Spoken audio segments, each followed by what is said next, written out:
So St. Patrick's Day yesterday, I had a green tie on and walked in. Always, for me, emotional experience when I go to the White House. I've been there a dozen times now. It's an incredible, when you go to Washington, take that White House tour. But to get in there and to go to the Oval Office, it's like crazy for me. So first thing I talked with the president about was the JFK files. He knows that I wrote Killing Kennedy. And I said, I broached it. He goes, how you doing, O'Reilly? And I said, where are the JFK files? That's how I introduced myself. And he goes, what do you mean? I said, you got to put them out. He goes, I was just thinking about that. When should I put them out? I said, now. Give them to me, I'll put them out. 2 hours later, the announcement was made. Now, it's 80,000 words. Tomorrow, I'll have a little bit of handle on it. I don't even know where it is now, but I should have it tomorrow. And he asked me about the Martin Luther King Jr. files. I said, I'd like to see them. I think you should put them out as well. And then he asked me about Epstein. There's a problem with Epstein because in the files there are a lot of names that knew Epstein, but didn't have anything to do with him. Now, if they release files that have names next to Jeffrey Epstein, those people are going to get hurt. Because people aren't going to delineate. So I said, look, you can redact that. And he goes, I know. Yeah. So that's going to take a little bit longer because there are so many names that had lunch with him or a phone call with him or whatever. So JFK's fait accompli. I'm hoping Martin Luther King Jr.'s file comes soon.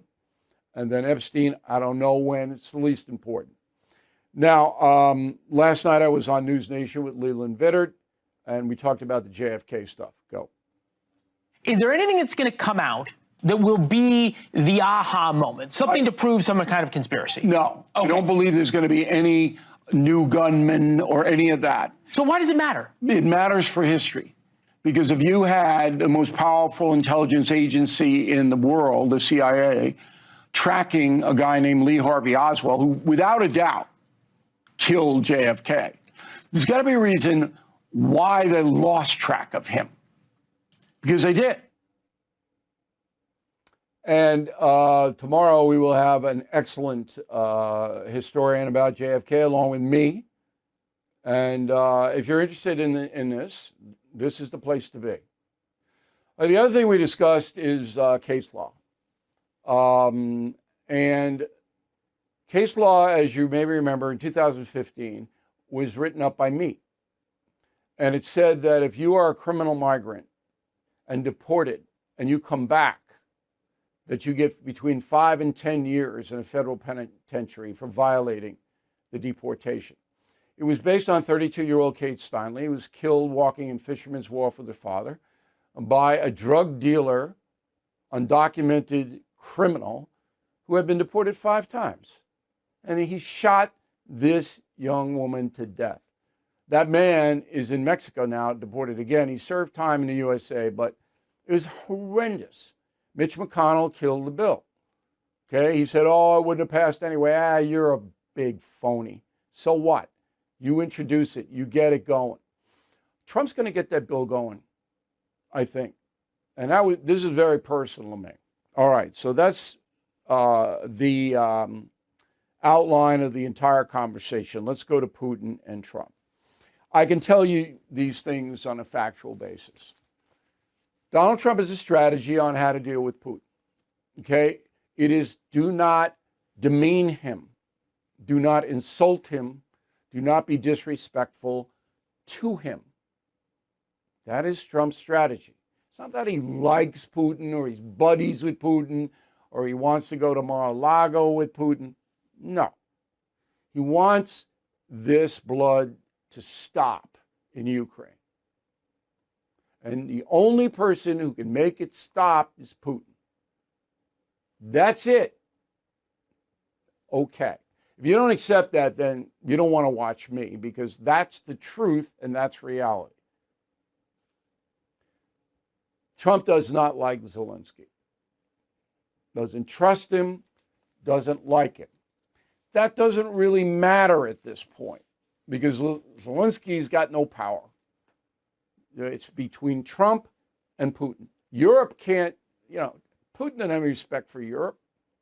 Putin wouldn't even take Biden's phone calls. Okay? I mean, that's where we are. So while we were talking about Putin and Trump in the cabinet meeting, and when I say we, it was Musk, it was O'Reilly, and it was 3 or 4 other people. I'm not going to name them because it's not necessary, but they're very smart, high-level people. Phone rings, and it's the British Prime Minister, Sturmer, and Trump puts him on speaker. And Trump's grasp of what was happening in Ukraine is better than mine. And now he gets an intel briefing every morning. Okay, I don't get that, but he knows. And Sturmer wasn't pushing him one way or the other. And Sturmer was also talking about the tariffs, and that's a whole different thing because that's chaotic right now. The tariff thing is chaotic. I think it'll fall into line, but I'm not sure. But this was on President Trump's mind, as it should be. All right? So, again, 90 minutes, and he was kind enough, President Trump was kind enough to allow my son to be in that meeting. And that is, to me, as a proud father, and he didn't have to do that. Trump didn't have to do that. So, I mean, the kid is learning. It's an amazing amount. So then we, after the meeting, he had to go out to the Kennedy Center, and the Oval Office looks great. He redecorated the whole thing, all the portraits, and boy, I count myself so lucky. But I'm reporting honestly to you, and that's why I was there. And he knows that I'm an honest reporter because he gets mad at me sometimes when I, say things he doesn't want. But not my job. My job is to report to you. And that's a memo. Thank you for watching. Make sure you subscribe to my YouTube channel and follow me on X. Look for @Bill O'Reilly.